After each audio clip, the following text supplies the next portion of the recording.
A Deadhead joins us on this Sonic Obsession. Hi,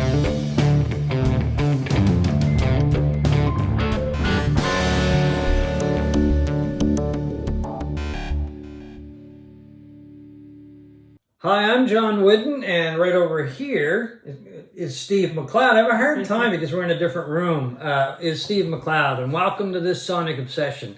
Today, we have a special guest, actually our first guest. I'm very honored. On this Sonic Obsession. A friend of mine of many years, Laurie Wedemeyer, just in from Colorado by way of New York and California. Yeah. And it was in California that you fell in love with the Grateful Dead. I did. It was 1981. And I have asked you numerous times how many times you've actually seen the Dead, and I keep forgetting, but it's over 100, right? Probably about 150 or so. Oh my God! I thought it was like 45 or something. Oh yeah, I'm not even up there in the upper echelons. People who are super fans, like Bill Walton, they say he's seen over 600 shows. Yeah. Wow. And some people have seen probably thousands of shows. And some have seen none. And some... Right. Well, I never saw the Grateful Dead either. Yeah. And never will, of course. That's too bad. Why? Guys. What was the driving force to go see them so many times? Well, it was a community. I was with my friends. Mm-hmm. When I first started to see them, I was in university. And that's where the Dead live. They live in the San Francisco Bay Area. Where you lived, yeah. Where I lived. Yeah. And so I had a great opportunity to see them a lot. To see Jerry Garcia Band, to see the Grateful Dead. I didn't, tie-dye t-shirts and go up and down the coast to watch them like some people did. But I did see them quite a few times, and it was really fun. Well, some people went all over America. Oh, yeah. I mean, I know Dave Lemieux does the Dave's Picks now, which are Grateful Dead shows. Yeah. He talks about driving across the U.S. to see them, and he's actually from Canada. Yes. And I think he even saw them in Canada as well. What was the community like? And when I say that, I mean, going back to when Jerry was still alive, especially, right? Sure. Well, I can only speak for my sort of friends and student community where I lived, but when you'd go to the show, it was an event, People would gather sometimes days beforehand and camp out and set up camp. They'd set up shop. They might be selling earrings or tofu burritos or shirts. And then a lot of people were trying to score tickets. And tickets back then were probably $5 or $10. $10 was, I think, my first show. $10. $10. And that was 81? Hear that, Taylor Swift? Yeah. 80, did you say In 81.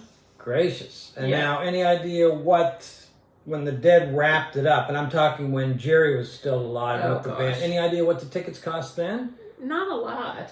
I didn't think so. No. In fact, the Dead really had it down because for a lot of the shows, we had to send in a request for what nights we wanted to go or what days we wanted to go and write them a check, basically. So it was just direct. Oh, really? Yeah. Okay. I'd heard that was something that they had done, but I just didn't. I wasn't sure how long it lasted. But that went on for years, did it? It did, and especially for the big shows like New Year's Eve was supposed to be their end-all be-all show for the year, and they would always have ticket lotteries for that. Oh, okay. It did help if you decorated your envelope, which I did on numerous occasions. So I attribute that to one of the reasons I got to get a lot of tickets.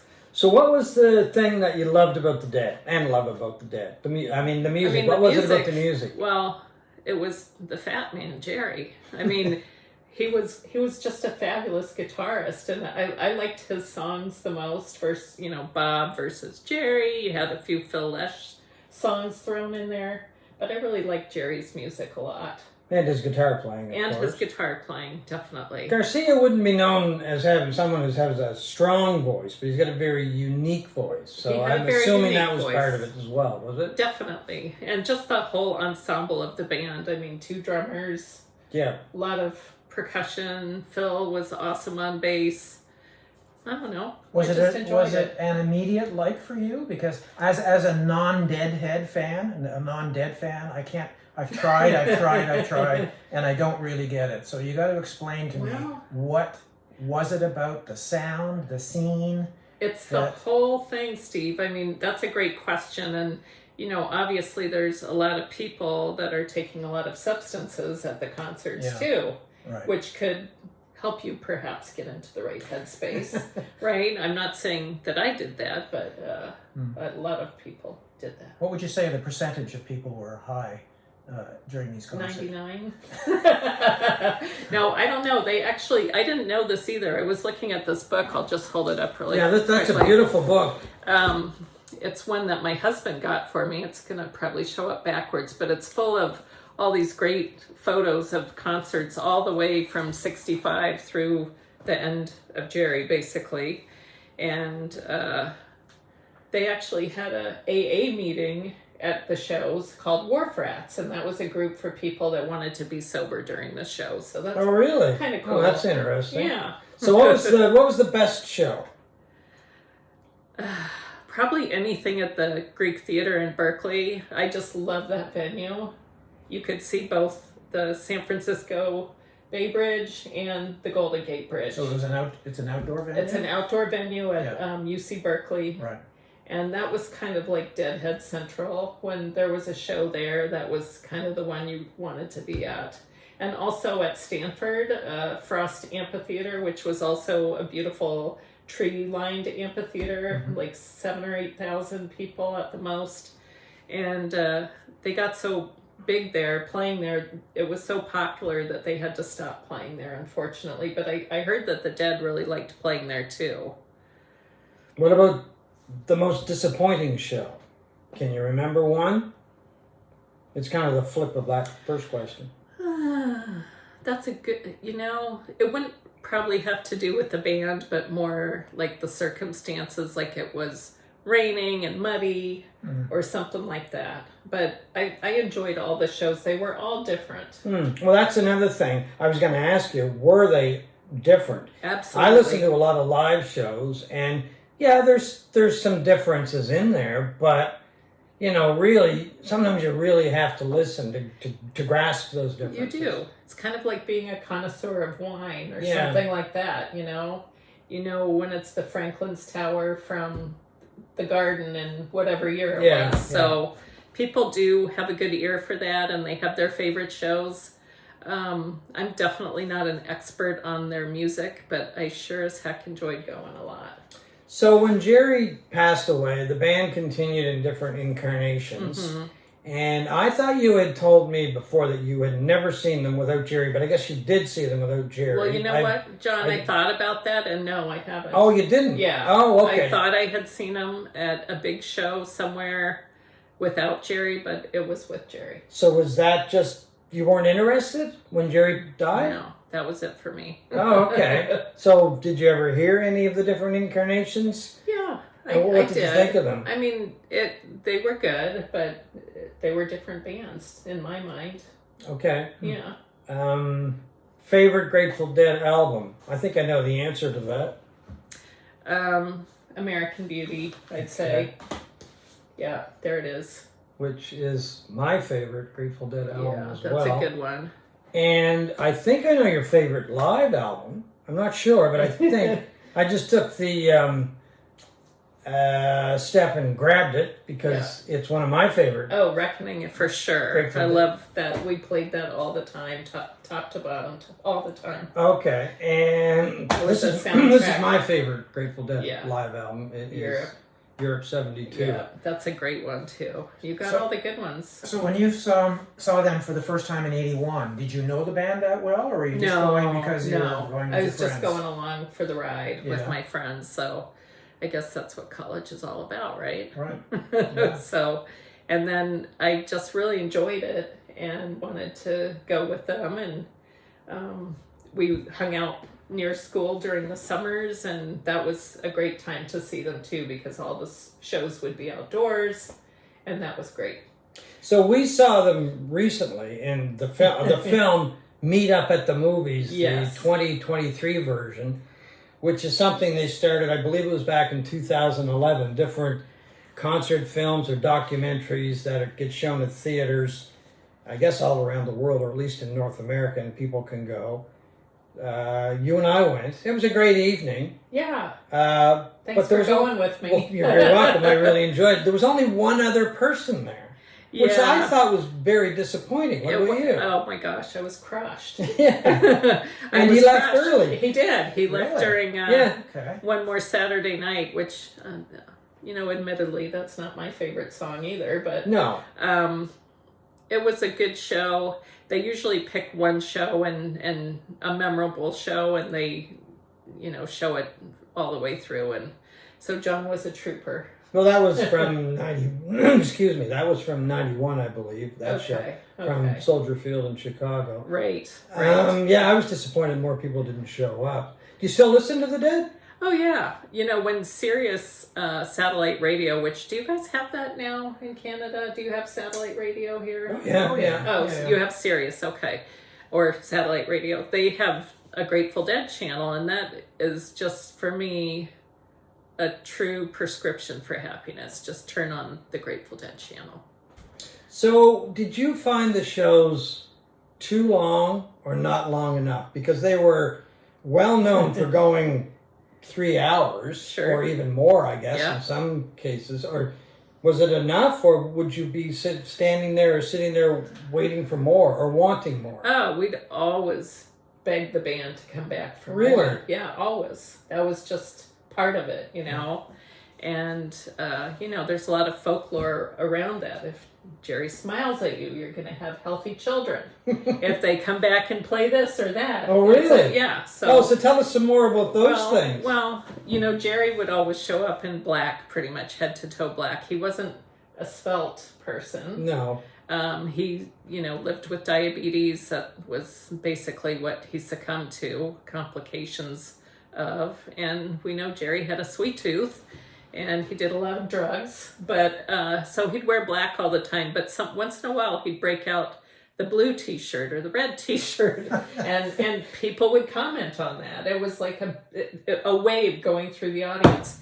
Jerry's wearing red today. So that had some significance then. Apparently, they said Jerry wears red, danger ahead, and after. That happened, he actually ended up in a diabetic coma for several days. So the premonition came true, see? What's the strangest thing you ever saw at a Dead concert? Oh, gosh, that is such a great question. I've seen people having sex. Yeah. I've seen lots of different animals that God knows how they got in there. What's the weirdest one you saw? Probably a snake of some sort. Wouldn't get through security today. No, probably not. So the guy from Woodstock that was carrying a sheep in the crowd? Yes. In the Woodstock film, you didn't see him then at any point? No, I didn't see him, but the first concert that we went to at Stanford at Frost Amphitheater, we were seated, we were in our places, we thought the show was about to start. And right down the middle of the amphitheater, like maybe 8 or 10 Hells Angels came in on their motorcycles and just rode right down to the front of the stage. So that was kind of interesting. That would be interesting. Yeah. Things like that. The Dead still have a big audience. Sure. So do you find young people that you know or hear are tuning into the Dead? Like, do you know anybody? Not of your generation, but like even a couple generations back, because we're getting up there. Speak for yourself, John. I know. Well, I first of all tried to get my husband interested in listening to the Dead, and he does like a lot of their music. Of course, I subject my stepkids and my grandkids to it. What do they think? They like some of the songs, I'd say, but it's really hard to really appreciate them if you never went to a live show. I would definitely say that. Mm. They were really an experience to be had live, and that's not to take anything away from their music, because it's great. The recorded stuff is great, but everybody should have that opportunity to experience what it was really like to see the Dead, because it was phenomenal. Was the sound at the Dead concerts as good as they say it was? It was excellent. Yeah. Yeah. I mean, they set the bar very high with the wall of sound, and there was some booth that they had. It was called the Ultra booth, and you'd see that on the stage, and it looked like a phone booth. And there was some sound dude in there, and I don't know what he was doing. Really? Oh, okay. But we always speculated about the Ultra booth, so I don't know if any of you guys out there saw that too. So were you a taper? Because people would go to the shows and tape every concert and then exchange tapes. One of my friends, Jack, he would set up a mic. A few of my college friends would set up mics and tape. And, a few people were lucky enough to be able to plug right into the soundboard, but those are people like Dick, Dick's Picks. Dick's Picks, yeah. They took everything off the soundboard, yeah. Yeah, so, I mean, that was nice. The Dead didn't limit that. They wanted their fans to remember the shows and to have the music. So it was really in the public domain right away. Well, I think that was part of the attraction to the Dead, is that they let people do that. And they didn't have a lot of rules and regulations, from what I can gather, at their live shows, right? I mean, I never saw them, so I just read about it a lot. The live shows were just this very festive atmosphere, as you've explained. Yeah. And the taping thing was part of it. I'd say there was a complete lack of rules, if anything. There were no rules. Anything could happen. Just enjoy the music. Just enjoy the music. Enjoy the experience. Hang out with your friends. Walk around. Check out the spectacle. The people watching was phenomenal there. Oh, I can imagine. Not just the person with the snake, but other stuff as well. Every bit of colorful clothing, every state of dress and undress, body paint, it was all happening. Lots of fragrant aromas of incense and other things, Mary Jane. It was good. Now, you say you stopped going to see their shows after Jerry died. Mm-hmm. Do you approve of everything that's happened since that time? Gosh. I mean, they must have played another several hundred shows. I mean, gosh, that's a good question too, Steve. I think the fans really demanded it. I mean, a lot of fans really wanted them to keep going. And they would have been probably somewhat lost, I'd say, if nobody played anymore. And those guys are musicians, so it's really in their blood to do it. Yeah, so they're just not going to stop right away. And they were always very respectful of Jerry. And I thought that was a big part of why the different incarnations of the Dead were successful, or seemed to be successful anyway, and why they were appreciated. Would you agree? Oh, yeah, definitely. And I know, even though I didn't know Jerry personally, he would have approved of that too. So he knew that these guys, that was what they did. Mm-hmm. And I'm sure maybe they even talked about it, because he was sick a few times before he finally died. So I would think they talked about it. Yeah. Anyway, thank you very much for dropping by. We've been talking about this for quite a while because Laurie visits or spends part of the year here in Nova Scotia. And anyway, it's great to talk to a Deadhead. I brought you guys a present. These are some scarlet begonias. Okay. And you got to tuck them behind your ear. I was just going to say that. And that's one of my favorite songs, people, Scarlet Begonias. So, where did you get these? In Nova Scotia? Yeah. Oh, in my garden. Oh, really? Yeah. Oh, okay. So thanks for listening, and thank you for dropping by. Thank you for dropping by. It was fun, John. How many times? Over 150. Probably, yeah. Okay. I've lost count. So thank you, Laurie Wedemeyer. Yeah. We've been talking about the Grateful Dead and the number of times that she saw the Dead and her experiences at the show and love of the music on this Sonic Obsession.